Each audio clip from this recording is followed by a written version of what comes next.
नमस्कार साथियों। आज के इस वीडियो में हम कैजुअल लीव यानी आकस्मिक अवकाश के बारे में जानेंगे। यदि अभी तक आपने हमारा चैनल सब्सक्राइब नहीं किया हो तो प्लीज़ सब्सक्राइब करें और लाइक और शेयर करना ना भूलें। चलिए तो स्टार्ट करते हैं। इस वीडियो में हम जानेंगे सबसे पहले सीएल क्या होती है, अमेंडमेंट से पहले और अमेंडमेंट के बाद सीएल के क्या नियम हैं, सीएल के कौन कौन से नियम हैं, सीएल किस किस पैटर्न में ली जाती है, यह हम दो फॉर्मेट में जानेंगे। फॉर्मेट एक में 1 से 8, सेकंड फॉर्मेट है 9 से 16।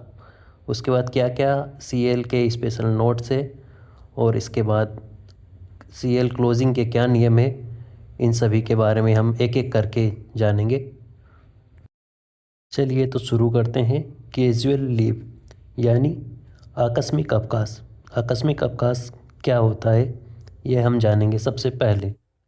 तो सीएल मुख्यतः इंडियन रेलवे के मास्टर सर्कुलर नंबर 15 में इसके बारे में दिया गया है।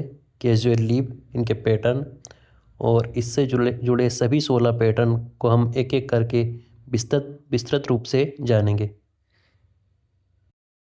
सीएल यानी कैजुअल लीव, आकस्मिक अवकाश जो कि अचानक ज़रूरत पर ली जाती है, जो कि सभी ग्रुप ए, बी, सी और डी कर्मचारियों के लिए दी जाती है। इसमें किसी भी प्रकार की वेतन कटौती नहीं होती है। इसकी सालाना लिमिट 8 थी, जो कुछ वर्गों के लिए 10 दिन की भी है। चलिए अब जानते हैं अमेंडमेंट से पहले क्या नियम थे और अमेंडमेंट के बाद कौन कौन से नियम बदले हैं, इसके बारे में अब हम बात करेंगे। सामान्यतः अमेंडमेंट से पहले यह 12 दिन की दी जाती थी, अब इसे घटाकर 8 दिन की कर दिया गया है। इसके बाद वर्कशॉप आर्टिजन पहले 15 दिन की थी, अब उसे 10 दिन कर दिया गया है।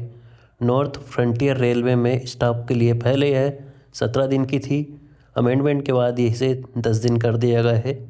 चूँकि अब अधिकतर स्टाफ को 8 दिन की सीएल प्रदान की जाती है। सामान्यतः यह लोको पायलट एवं समस्त लाइन स्टाफ को सीएल 10 दिन की प्रदान की जाती है। चलिए अब देखते हैं सीएल यानी आकस्मिक अवकाश के मेन पॉइंट्स कौन कौन हैं, इनके बारे में हम एक एक करके चर्चा करेंगे। तो चलिए स्टार्ट करते हैं। छुट्टी बढ़ाने, ज्वाइनिंग टाइम बढ़ाने में सीएल नहीं जोड़ सकते। Joining time added to LAP यानी ज्वाइनिंग टाइम को हम एलएपी में ही कन्वर्ट करा सकते हैं, ना कि सीएल में। दूसरे पॉइंट की बात करें तो सीएल सिर्फ स्पेशल सीएल और कंपनसेंट्री रेस्ट, क्वारंटाइन लीव में ही जोड़ सकते हैं। तीसरी बात करें, बीच में शनिवार रविवार हॉलीडे होने पर सीएल में नहीं गिने जाएंगे, यानी एनएच को एनएच ही माना जाएगा, न कि सीएल। बचा हुआ सीएल साल 31 दिसंबर में समाप्त हो जाता है, यानी सीएल नेक्स्ट ईयर ऐड नहीं होता, यह साल के अंत में समाप्त हो जाता है। सामान्यतः हाफ डे के लिए सीएल मान्य होता है। यदि आपको आधे दिन की छुट्टी लेना है तो आप सीएल अप्लाई कर सकते हैं। अब हम जानेंगे सीएल यानी आकस्मिक अवकाश किन किन पैटर्नों में ली जा सकती है। हम सभी 1 से 16 पैटर्न के बारे में दो भाग में जानेंगे। चलिए पहले पैटर्न में बात करते हैं 1 से 8 करते हैं। नेशनल हॉलीडे के बाद यदि आपने सीएल ली है, उसके बाद रेस्ट लगाया है, देन उसके बाद सिक ली है, तो यह पैटर्न पूर्णतः गलत है। नेशनल हॉलीडे के बाद आप एलएपी लगा सकते हैं और उसके बाद सिक लगा सकते हैं, यह पैटर्न पूर्ण रूप से सही है।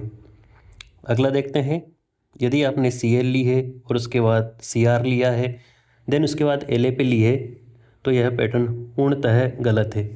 सीएल के बाद रेस्ट, उसके बाद सीएल, देन एनएच और उसके बाद एलएपी, यह भी एक गलत छुट्टी भरने का तरीका है।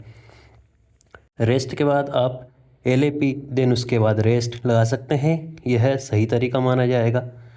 एलएपी के बाद आप ईएक्सएल, देन उसके बाद सीएल, देन रेस्ट, यह भी सही तरीका माना जाएगा। मैटरनिटी लीव के बाद सीएल, यह एक गलत तरीका है। मैटरनिटी लीव के लगातार में आप एलएपी अप्लाई करें, यह एक सही तरीका है। अब यदि आप इस पैटर्न की पीडीएफ चाहते हो तो हमें कमेंट में मैसेज करें, आपको पर्सनली इस पैटर्न की PDF प्रदान कर दी जाएगी। चलिए अब देखते हैं नेक्स्ट पैटर्न, जो कि 9 से 16 तक लिया गया है। पैटर्निटी लीव के बाद आप LAP उसके बाद रेस्ट लगा सकते हैं। यह एक सही तरीका है। पैटर्निटी लीव के बाद CL, उसके बाद रेस्ट, उसके बाद LAP CL लगाना यह एक गलत तरीका है।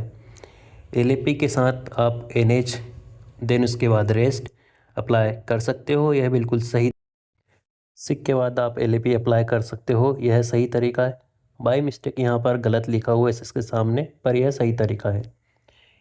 CR के बाद आप LAP अप्लाई कर सकते हो, उसके बाद रेस्ट ले सकते हो, यह बिल्कुल सही तरीका है। CL के बाद चाइल्ड केयर लीव लेना नहीं माना जाता है। CL के बाद LAP देन उसके बाद रील, यह भी गलत तरीका है। LAP के बाद मैटरनिटी लीव लेना सही तरीका है। इसके अलावा भी कुछ और पैटर्न है, यदि आप चाहते हैं तो हमें कमेंट करें, हम इसकी PDF आपको प्रदान। इसमें हो सकता हो एकाधिक पैटर्न गलत हो बाय मिस्टेक, इसलिए हमें कमेंट करें और इस प्रकार के सारे पैटर्न आपको PDF के रूप में प्रदान कर दिए जाएंगे। चलिए अब स्पेशल नोट्स के बारे में हम बात करते हैं। कंपल्सरी रेस्ट लगातार 3 दिन से ज़्यादा आप नहीं ले सकते, यानी CR 3 दिन से अधिक आप नहीं ले सकते। स्पेशल CL प्लस CR आप साथ में ले सकते हो।